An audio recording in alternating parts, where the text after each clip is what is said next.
shelter. When the volunteers decided to open them, they couldn't believe their eyes. Subscribe and tell us in the comments where you are watching from. The night was dark and heavy with rain, the kind of downpour that muffled the usual sounds of the city. A bitter wind whipped through the empty streets, rattling the windows of the small, aging building that housed Angel's Haven, a private shelter on the outskirts of Portland, Oregon. The shelter had been running for years, providing refuge for abandoned children, a safe haven for those society had cast aside. Inside the dimly lit office, Anna Keller, the director of the shelter, sat at her desk, rubbing her temples. It had been another long day. She had just finished reviewing case files when she heard a sound, faint, almost lost beneath the rain. At first, she dismissed it as the wind, but there it was again. A weak, muffled cry. Anna frowned, standing up. She wrapped her cardigan tightly around herself and moved toward the front door. Outside, the porch light flickered unsteadily. The sound was coming from just beyond the threshold. When she opened the door, her breath hitched. Two large, tightly sealed canvas bags sat on the doorstep, drenched from the rain. For a moment, she hesitated. Who would leave something like this? Donations were usually dropped off during the day and never in this condition. She stepped forward, heart pounding, and crouched beside the nearest bag. That was when she heard it again, the sound that made her blood run cold, a soft, barely audible whimper. Anna's hands trembled as she yanked at the knot securing the first bag. The rain made the fabric slick, but she pried it open with desperate urgency. Inside, wrapped in an old, damp blanket, was a baby. A little boy, no older than a few months, with flushed, chubby cheeks and wide, terrified eyes. Anna sucked in a shaky breath. She turned to the second bag, nearly tearing the fabric in her haste. Inside was another infant, a girl smaller than the boy, with dark tufts of hair sticking to her forehead. Her tiny hands curled into weak fists, her lips trembling. Anna gasped, pulling both infants into her arms, shielding them from the cold as she stood on the porch. Rain poured down around her, soaking through her sweater, but she barely noticed. Then something else caught her eye. A small, crumpled piece of paper had been stuffed inside the second bag. With one hand, she fished it out, unfolding it carefully despite the dampness. The message was brief, written in unsteady handwriting. "I'm sorry. This is the only way." Anna's heart clenched. The words swirled in her mind as she rushed back inside, closing the door behind her. She moved quickly, laying the babies on a soft blanket in the lounge area, checking their tiny fingers, their faces. They were cold, but not freezing. Someone had abandoned them, yes, but they hadn't been left to die. Whoever had done this had wanted them to be found. She reached for the phone, her fingers still shaking as she dialed 911. "This is Anna Keller from Angel's Haven," she said when the dispatcher answered. "I need emergency services at my shelter. 2 abandoned infants. I don't know how long they've been outside, but they need medical attention." The dispatcher assured her that help was on the way. Anna hung up, forcing herself to breathe. The little boy let out a soft whimper, and she gently stroked his forehead, offering what little comfort she could. "You're safe now," she murmured. 15 minutes later, red and blue lights flashed outside the shelter. 2 police cars and an ambulance arrived, their sirens cutting through the night. Paramedics hurried inside, bringing warmth and professionalism into the tense atmosphere. One of them, a middle-aged woman with kind eyes, knelt beside the babies, checking their vitals. "They're cold, but stable," she announced. We'll need to take them to the hospital for a full checkup." Anna nodded, relief washing over her. Meanwhile, Detective Evan Rogers stepped inside, shaking the rain from his coat. He was in his late 30s, sharp-eyed with the weary expression of a man who had seen too much. "Miss Keller?" he asked. Anna straightened. "Yes, I found them on the doorstep about 20 minutes ago." "You didn't see who left them?" She shook her head. "No, but this was in the bag with them." She handed him the crumpled note. Evan read it in silence, his expression unreadable. "We'll check the security footage," he said. "Is there a camera facing the entrance?" Anna hesitated. "There is, but it's been acting up. The storm might have knocked it out." Evan sighed. "Of course it did." He turned back to the babies, watching as the paramedics carefully placed them in warm, insulated blankets. "Do they have names?" he asked. Anna swallowed. "Not yet." Evan studied the infants for a moment, then looked back at Anna. "Once they're cleared by the hospital, they'll be placed in protective custody. You'll be informed of any developments." Anna nodded. The paramedics prepared to transport the babies. Just before they left, the little girl let out a soft, hiccuping cry, her tiny hand grasping the fabric of Anna's sleeve. For some reason, it felt like an anchor. As the doors of the ambulance closed, Anna stood motionless, watching the vehicle disappear into the night. The storm had begun to ease, but the weight in her chest remained. Someone had loved these babies enough to ensure they were found. Someone had also been desperate enough to leave them behind, and somewhere out there, the truth was waiting to be uncovered. The rain had finally stopped by the time Anna Keller locked the front door of Angel's Haven. The night air was still damp, carrying the lingering scent of wet pavement and autumn leaves. Inside the shelter, the dim glow of the office lamp cast long shadows on the walls. The silence felt heavier now. The babies were gone, taken to the hospital for evaluation, and with them, the frantic urgency of the past hour had faded, leaving behind a quiet unease. Anna sat at her desk, staring at the crumpled note in her hand. She had read it a dozen times already, though it contained so few words. "I'm sorry. This is the only way." The ink was slightly smudged, as if written in haste, or maybe with a shaken hand. She traced the letters with her fingertip, wondering about the person who had left it behind. A mother? A father? Someone else entirely?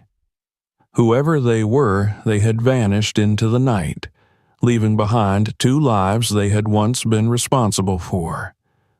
A knock at the office door broke her thoughts.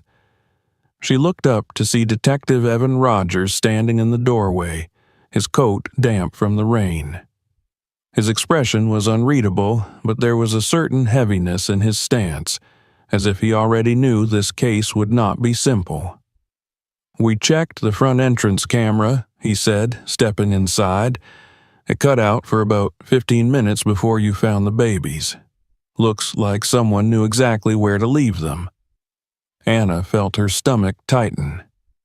"You think it was intentional? That they avoided the camera on purpose?" Evan nodded, pulling out a notepad. "It wasn't a coincidence. Whoever did this knew the area, knew the building, and knew how to avoid being seen." He paused, watching her carefully. "Do you get a lot of abandoned children here?"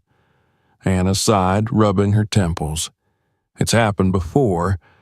Usually, it's infants, sometimes toddlers, but never like this. Not in sealed bags, not in the middle of the night during a storm." Evan jotted something down.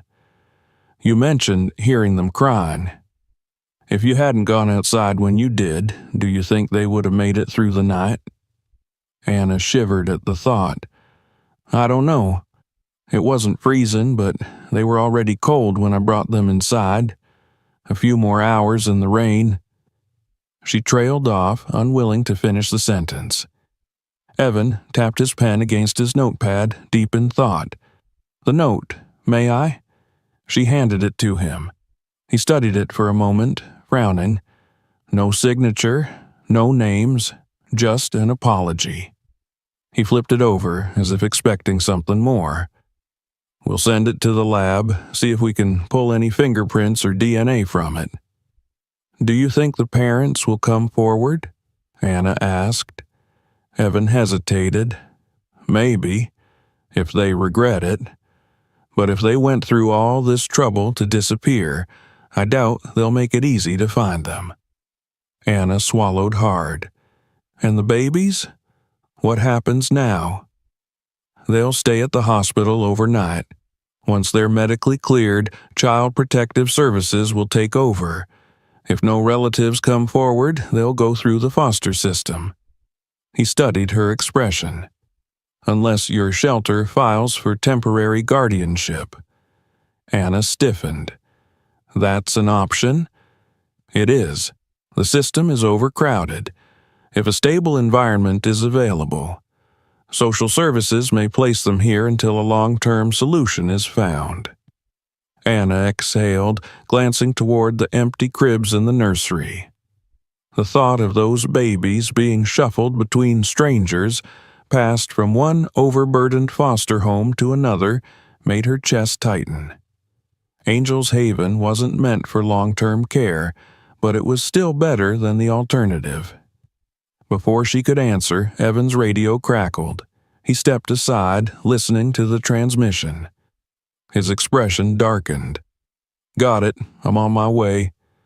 Anna raised an eyebrow. Something new? A possible lead? He tucked the note into his pocket. A security camera 2 blocks away caught someone walking in the rain around the time the babies were abandoned. Hood up, face down. We're pulling footage now. Anna's pulse quickened. Do you think it's the person who left them? Could be.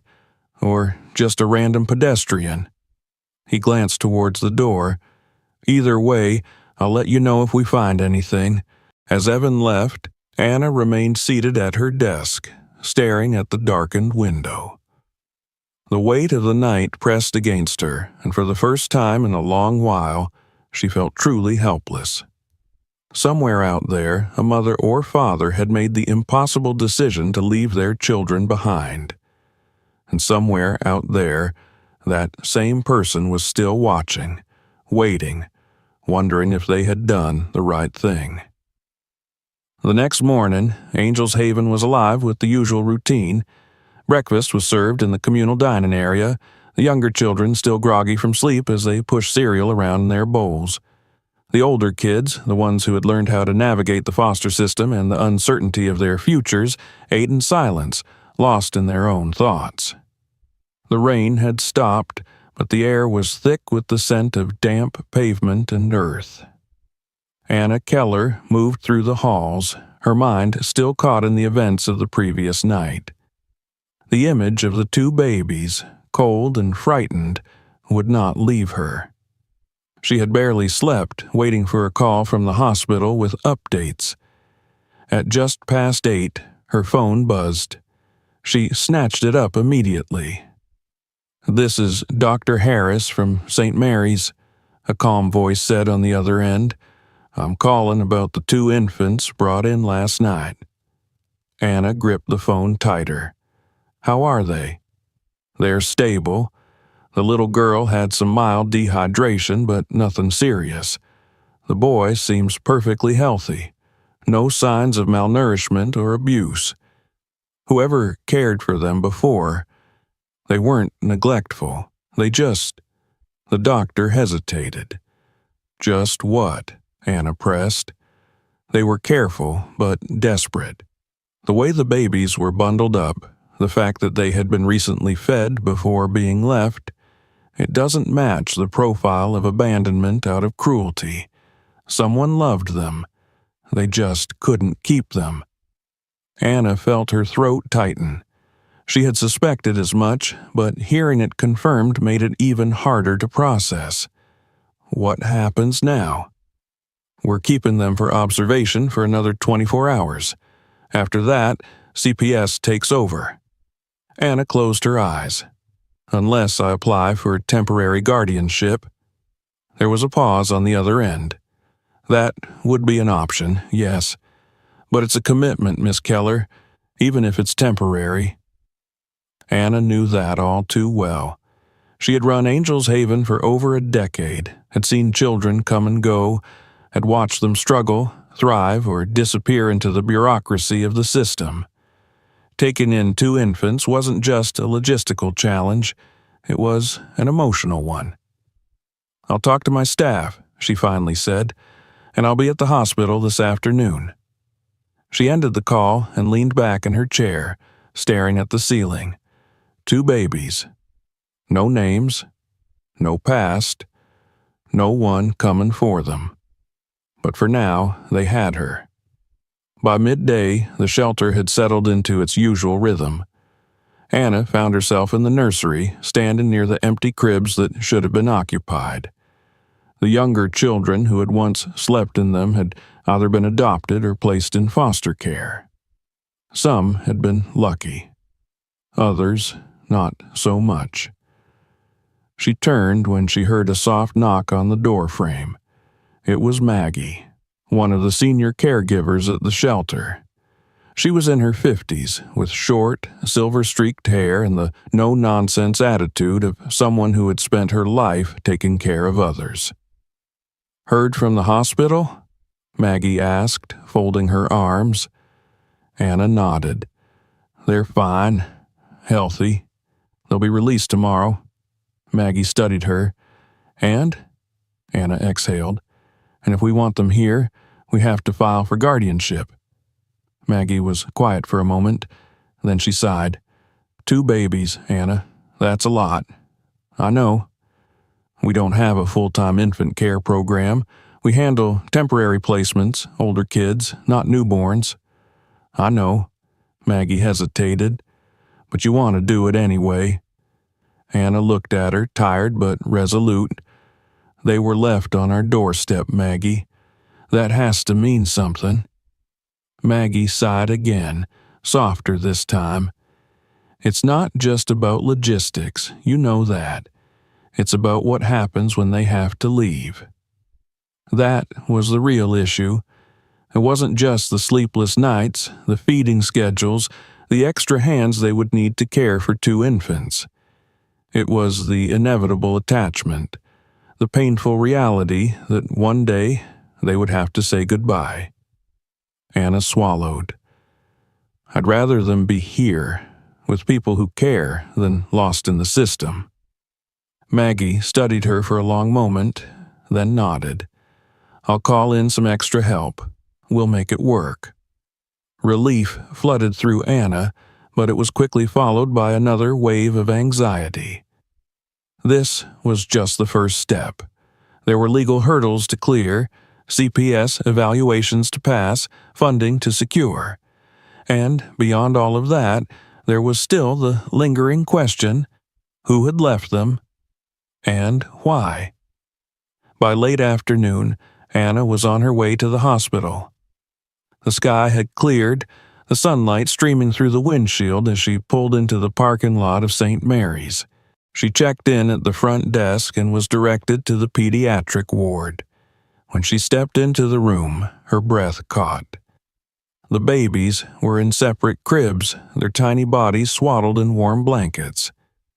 The little boy, James, she thought, was sleeping peacefully, his chest rising and falling in a steady rhythm.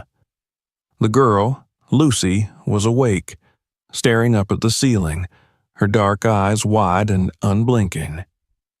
Anna approached her crib slowly. Lucy turned her head, her gaze locking onto Anna's. For a moment, neither of them moved. Then, without warning, Lucy let out a soft, hiccuping cry, her tiny fingers curling toward the air. Anna felt something in her chest tighten, something she wasn't sure she was ready to name. She reached down and gently touched Lucy's hand. "You're safe now," she whispered. She wasn't sure if she was saying it for Lucy or for herself. The hospital discharged the infants the next afternoon. Anna had spent the morning finalizing the paperwork for temporary guardianship, working closely with the social worker assigned to their case. There had been some resistance. Angel's Haven was not a typical foster home, and taking in infants required additional resources. But with her reputation, years of experience, and a carefully laid-out plan, she had convinced them. James and Lucy would stay at the shelter, for now. As she walked through the hospital corridors toward the pediatric ward, Anna felt a mix of relief and anxiety. Relief that the babies were healthy, that they had a temporary place to stay. Anxiety because she knew this was only the beginning. She entered the nursery and found James asleep in his crib, his tiny fingers curled into loose fists. Lucy, as usual, was awake. Her dark eyes followed Anna as she approached, quiet but alert. A nurse met her at the bedside, holding a clipboard. "They're all set. The social worker will check in within the week, but for now, they're officially in your care." Anna nodded, glancing at Lucy, then James. The weight of the responsibility settled heavily on her shoulders, but she pushed it aside. Right now, they needed stability. They needed comfort. As she carefully lifted James into her arms, he stirred slightly but didn't wake. His small body was warm against her, a fragile bundle of life that had been discarded yet somehow found safety. Lucy, still watching, let out a small whimper but didn't cry. Anna reached down, gently stroking the girl's cheek. "Soon," she murmured, "let's get you home." By the time they arrived at Angel's Haven, Maggie had set up a space in the nursery for the babies. Cribs, blankets, formula, everything they would need, at least for now. Other staff members had helped rearrange the space, turning what had once been an area for toddlers into something better suited for infants. James was still asleep as Anna placed him into the crib, carefully tucking a blanket around him. Lucy, on the other hand, was restless, her small fingers clenching and unclenching. Anna knew it would take time for her to feel secure. She barely had a moment to breathe before the front doorbell rang. It was Caroline and Tom Harris. Anna had been expecting them. The couple had been on the adoption waiting list for over a year. She had met them several times, had seen the longing in their eyes every time they visited the shelter. They wanted a child more than anything, and they had already expressed interest in James. She led them inside to the office, where they sat nervously across from her. Caroline was in her early 30s, with soft brown hair and kind eyes. Tom, a few years older, had the look of someone who had spent too many nights wondering if he would ever be a father. "Thank you for coming," Anna began.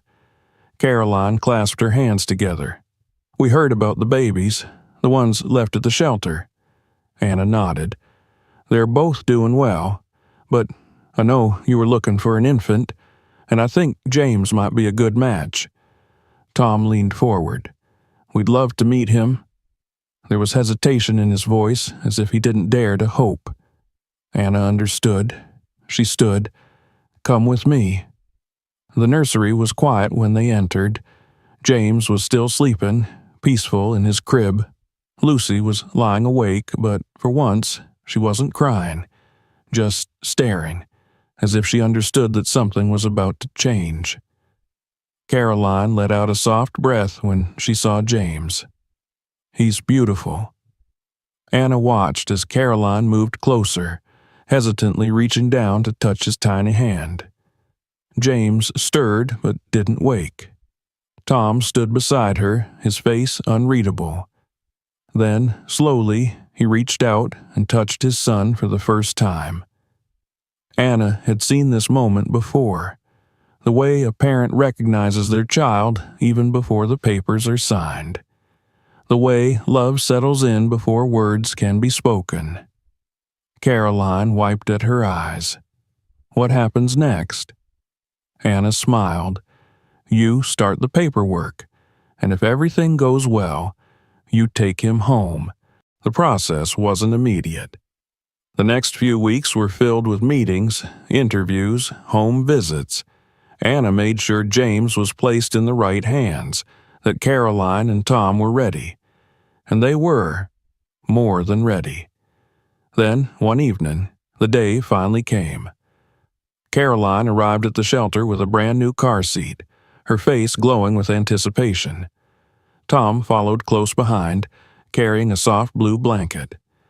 They had spent hours preparing their home, setting up a nursery, buying tiny clothes, reading books on parenting. Anna lifted James from his crib for the last time. He had grown in the few weeks he had spent at the shelter, his cheeks fuller, his tiny fingers stronger. As she passed him into Caroline's arms, she felt a familiar ache in her chest, the bittersweet joy of watching a child leave. Caroline cradled James close, whispering something soft against his forehead. Tom rested a hand on her shoulder, his eyes shining. "Thank you," he said to Anna, "for everything." Anna nodded. "Take care of him." As they left, Lucy stirred in her crib. Anna turned toward her, kneeling beside the crib as the door closed behind the Harris family. Lucy's dark eyes stared up at her, quiet, waiting. "You're not alone," Anna whispered, stroking her tiny hand. "We'll find your place, too." But, as she watched the empty doorway, she couldn't shake the feeling that Lucy's journey was going to be much harder. The nursery felt quieter after James was gone. The absence of his tiny, rhythmic breaths, the small sounds he made in his sleep, left an emptiness that settled deep into the walls of Angel's Haven. Lucy, as if sensing the loss, had become even more restless. She cried more often now, not in loud wails, but in soft, broken whimpers that tugged at Anna's heart. At first, she thought it was just an adjustment period. Babies could feel change, even if they didn't understand it. Maybe Lucy missed the warmth of another body beside her. Maybe she had become accustomed to James's presence. But as days turned into weeks, Anna started to notice something else. Lucy wasn't just unsettled. She was withdrawing. She rarely reached for the caregivers the way James had. When someone picked her up, she would stiffen before finally relaxing, as if she had to convince herself she was safe. She slept in short bursts, waking up frequently, her dark eyes wide and searching. Anna had seen this before. Children who had been abandoned, even as infants, carried that loss with them. Some learned to trust again quickly. Others, like Lucy, held on to the fear for a long time. Maggie was the first to voice what they were all thinking. "She's waiting," she said one evening as they sat in the nursery, Lucy dozing in Anna's arms. "She thinks someone is coming back for her." Anna looked down at the baby, her tiny fingers curled against the fabric of Anna's sweater. She had seen older kids cling to hope, convince themselves that their parents would return, that this was all temporary. But for an infant, could Lucy really be waiting? "She doesn't know anything else," Anna murmured. "Whoever left her, they were her whole world." Maggie sighed.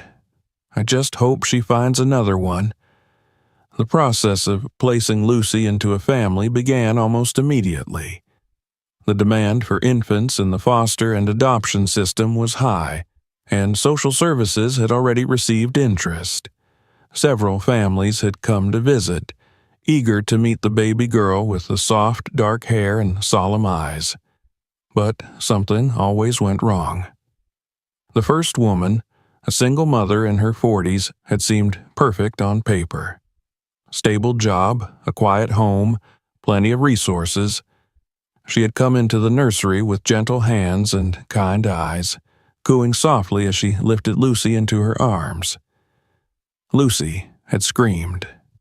Not the fussy cries of a tired infant, not the hungry, restless whimpers Anna had grown used to. This was full-bodied terror, her tiny limbs stiff, her mouth open in a wail so raw it had sent shivers through the room. The woman had tried to soothe her, bouncing gently, speaking in a low, reassuring voice. But Lucy's cries only grew worse, her small hands clutching at the air as if searching for something familiar. By the time the woman left, she looked shaken. I don't think I'm the right fit," she had said, placing Lucy back into Anna's arms. "She needs someone else." Anna had tried to tell her that it wasn't personal, that Lucy was just scared, but she had already made up her mind. The next visit wasn't much better. A young couple, newly married, had been eager to adopt. They had already gone through all the background checks, had decorated a nursery in pastel colors, had spent months preparing for the right child. But when they held Lucy, she had gone eerily silent. She didn't cry. She didn't move. She simply stared at them with wide, unblinking eyes, her body tense, her breath shallow. It was as if she had shut down entirely. Anna had never seen a baby react that way before. The couple had stayed for nearly an hour, doing everything they could to coax a reaction out of her. But Lucy remained frozen, locked in whatever fear had gripped her tiny body. The couple had left, apologizing, clearly heartbroken. One by one, the families stopped coming. Some had other options. Some simply didn't feel a connection. Others, perhaps sensing something fragile in Lucy, something that might take too long to heal, weren't willing to take the risk. Anna watched as time after time Lucy was passed over. Time after time, she was left behind. One evening, Anna sat in the nursery, rocking Lucy in her arms. The baby had finally fallen asleep after hours of restlessness. Her breathing was slow and steady now, her face peaceful. Maggie sat nearby, watching quietly. Maybe she just needs more time. Anna nodded, but she wasn't sure time was the answer.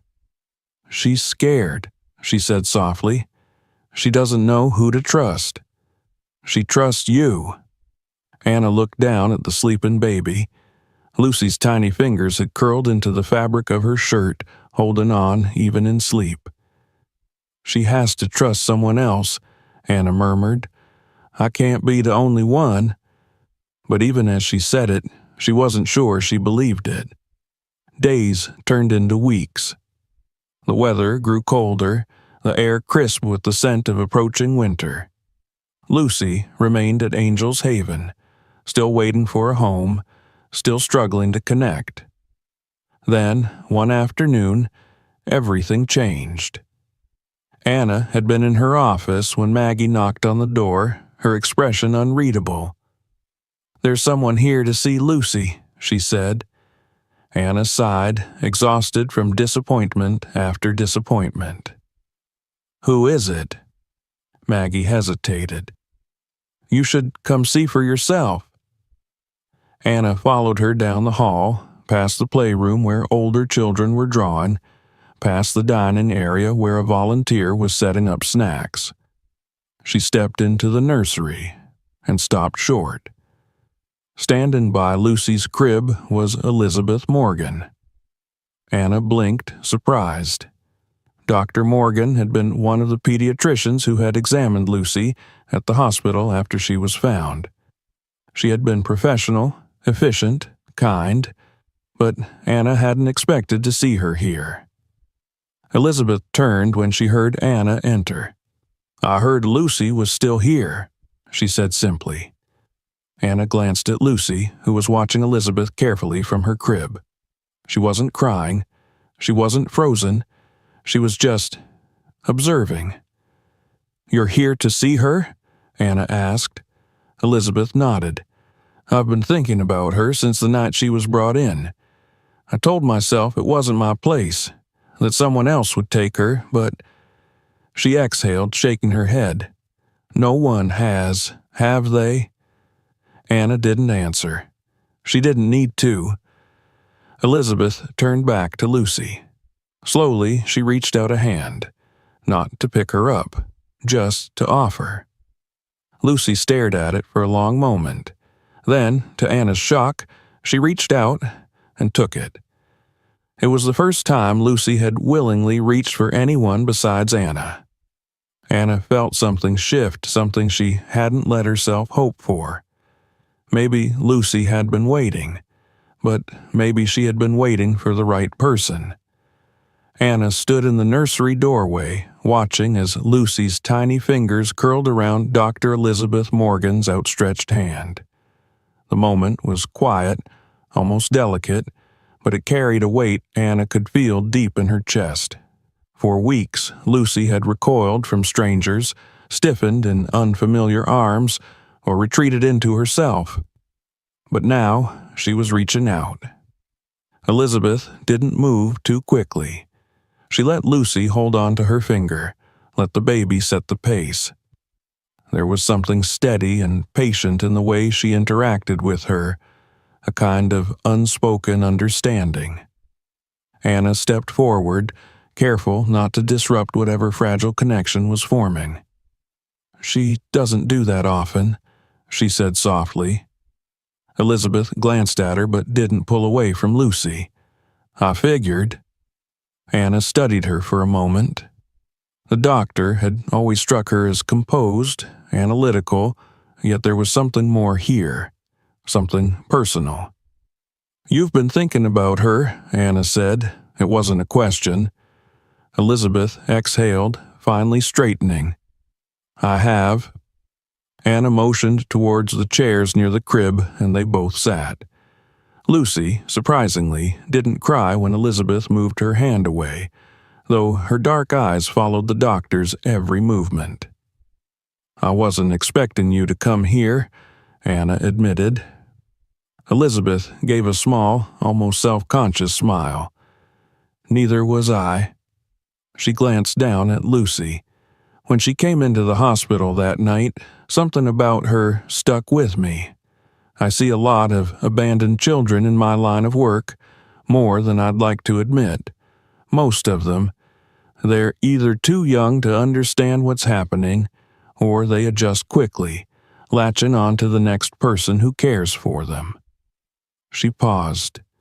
But Lucy wasn't like that. Anna nodded. No, she wasn't. She wasn't just afraid. She was waiting. Anna felt a chill at the words. She had thought the same thing for weeks.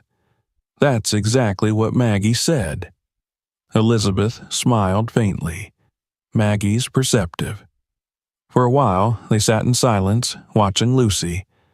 She had dozed off, her tiny hand resting against the edge of the crib. Her breathing was slow and even. Elizabeth finally spoke again. "I have an adult daughter," she said, almost hesitantly. "She's in college now. I was young when I had her, not as young as Lucy's mother probably was, but young enough that people had doubts." Anna listened, sensing there was more. "I raised her on my own. I didn't have a safety net, didn't have a lot of support at first. I remember being terrified that I'd made a mistake, that I wasn't enough." Elizabeth looked down. "But I was lucky. I had people who believed in me, who helped when I didn't know what I was doing, and I made it work." Anna studied her carefully. "You're thinking about taking her in." Elizabeth didn't answer immediately. Instead, she leaned forward, resting her arms on her knees. "I don't make impulsive decisions. It's not in my nature. But I can't get her out of my head, and that means something." Anna knew exactly what she meant. She had seen it before. This quiet certainty, this pull that some people felt towards certain children.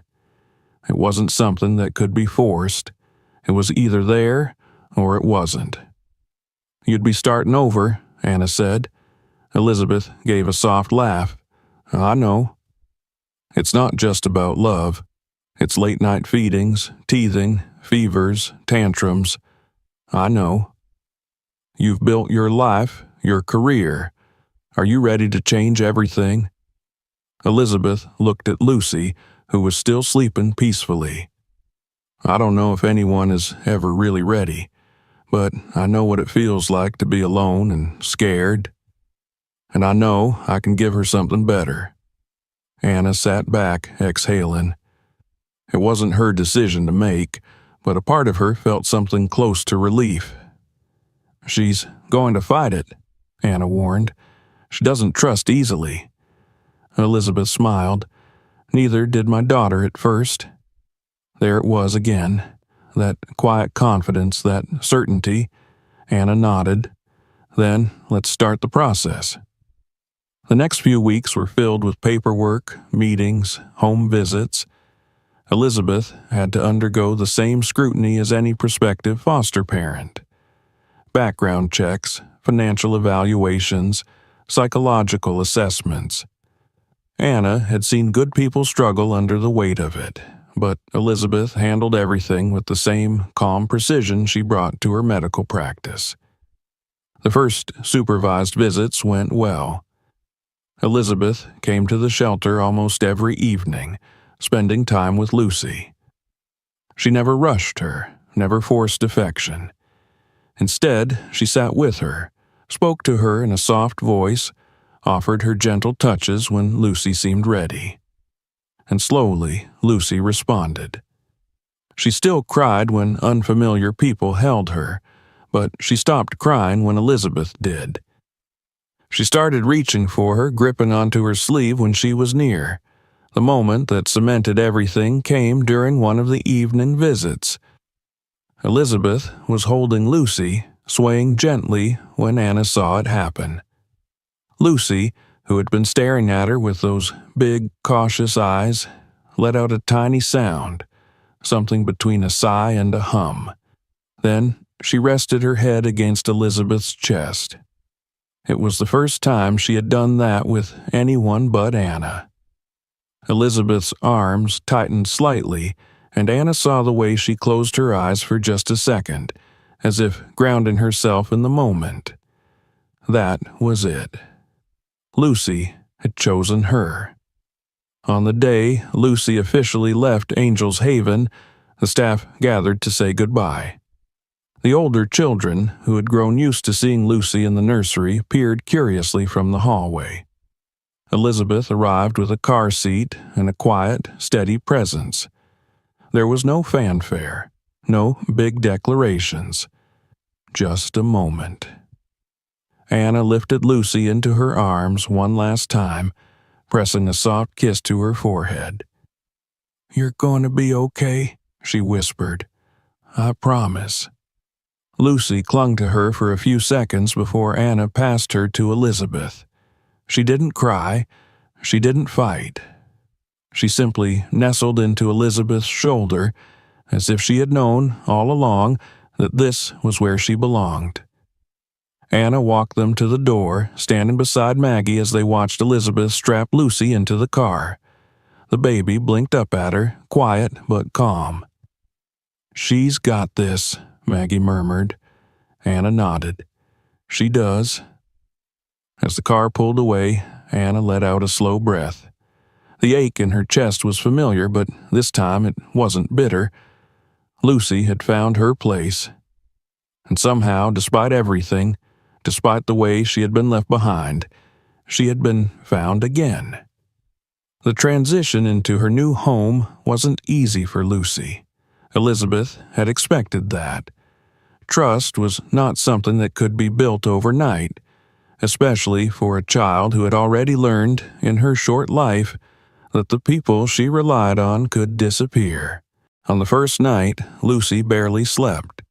She didn't cry, but she lay awake in the crib Elizabeth had carefully prepared for her, staring at the unfamiliar ceiling. Every time Elizabeth checked on her, she found Lucy in the same position, motionless as if waiting. Elizabeth sat beside the crib, her hand resting lightly on the baby's back, offering warmth and reassurance without forcing too much contact. Eventually, Lucy's breathing slowed, her small body relaxing into sleep. But even in rest, her fingers twitched as if grasping for something unseen. Elizabeth knew this would take time. Days turned into weeks, and the patterns of their lives began to form. Mornings were quiet. Lucy was cautious, always watching before reacting, always studying before engaging. Elizabeth moved slowly, speaking in soft tones, making sure Lucy felt safe. At first, Lucy wouldn't take a bottle unless Elizabeth was holding her. Even when she was in her high chair, her wide, searching eyes followed Elizabeth's every move, as if afraid she would vanish the moment she looked away. Then there were the nights. Some nights were calm. Lucy would drift off with only a few restless movements. Other nights, she woke up crying, her small hands clenched in tight fists, her breath coming in shallow gasps. Elizabeth would scoop her up, holding her close, whispering softly until the tension in Lucy's body eased. It was a slow process, but eventually something shifted. The first time Lucy reached for Elizabeth without hesitation, it caught her off guard. It was early one morning, the house still quiet, the first rays of sunlight spilling through the window. Elizabeth had just finished making coffee when she turned to see Lucy, standing unsteadily by the couch, her small arms outstretched. Elizabeth froze for a moment, surprised. Then she stepped forward and picked Lucy up. The baby sighed, nestling into her shoulder, her tiny fingers gripping the fabric of Elizabeth's sweater. Elizabeth closed her eyes. They had turned a corner. Meanwhile, across town, James was thriving. Caroline and Tom Harris had settled into parenthood as if they had been born for it.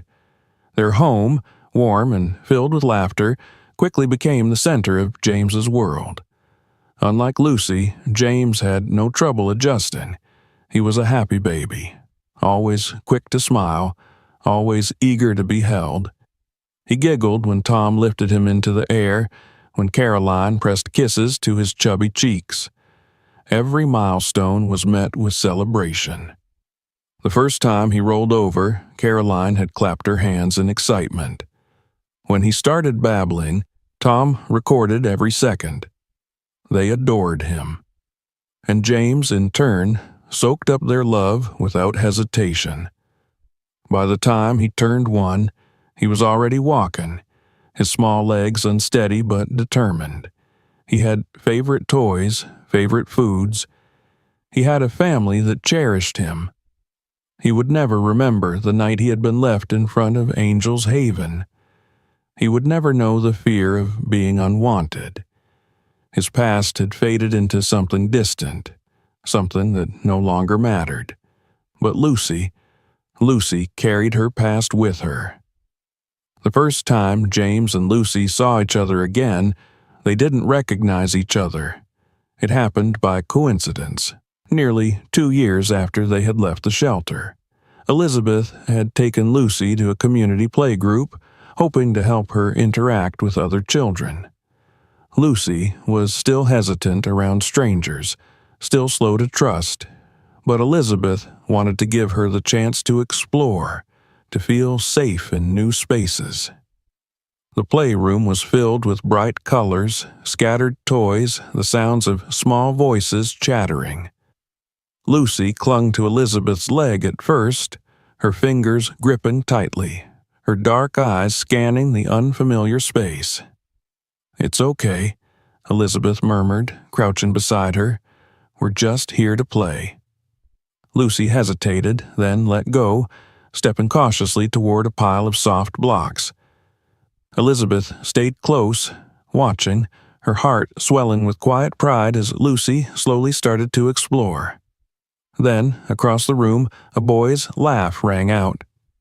Elizabeth turned, and her breath caught. James. She recognized him immediately. He was bigger now, his once babyish features giving way to the early signs of childhood. His blonde hair was slightly tousled, his cheeks flushed from play. Caroline stood nearby, smiling as she watched him. He was happy.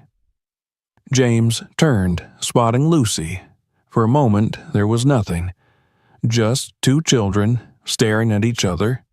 Then James grinned. He ran toward her, his small hands reaching for a toy. "Here," he said excitedly, holding it out to her. Lucy blinked. She didn't take it. James tilted his head, confused. He tried again, pushing the toy closer. "Here," he repeated. Elizabeth held her breath, watching. Lucy looked at the toy, then at James. And for a second, something flickered in her expression. Not recognition, she was too young to remember, but something else, a feeling, a connection that had no name, no explanation. Slowly, hesitantly, Lucy reached out and took the toy from his hands. James grinned wider, as if that was all he needed. He sat down beside her, chattering happily, as if they had always known each other. And Lucy, for the first time in her life, didn't pull away. Elizabeth felt something deep in her chest, something that almost made her knees weak. They didn't know, but somehow they knew. Caroline caught Elizabeth's gaze from across the room, recognition dawning in her eyes. She took a hesitant step forward, her voice soft with wonder. They were the babies from Angel's Haven. Elizabeth nodded. Neither of them spoke for a moment, watching as James babbled happily to Lucy, who listened with a cautious interest. Two lives, two paths that had once been the same. They had been left together. Now they had been found again. The years passed, and life moved forward. James and Lucy grew up in their separate homes, their childhoods unfolding in different ways, their worlds shaped by the families that had taken them in. They had met briefly in that playroom, but they were too young to remember, too young to understand the weight of that moment. James had a life filled with laughter, adventure, and certainty. He was an outgoing child, confident in the love of his parents, secure in the warmth of his home. He excelled in school, made friends easily, and had a natural charm that drew people to him. Caroline and Tom adored him, and he adored them back. He never questioned where he belonged. He had never needed to. Lucy's life was different. She had a mother who loved her deeply, but trust had never come easily for her. Elizabeth was patient, always providing the stability Lucy needed, never forcing affection, always waiting for her to take the first step. And she did, eventually. She began to trust, began to love, but the fear never truly left her. It sat in the back of her mind, a quiet whisper reminding her that things could change, that safety was something that could be taken away. Elizabeth saw it in the way Lucy clung to routine, in the way she hesitated before speaking, in the way she observed new people carefully before deciding whether to engage.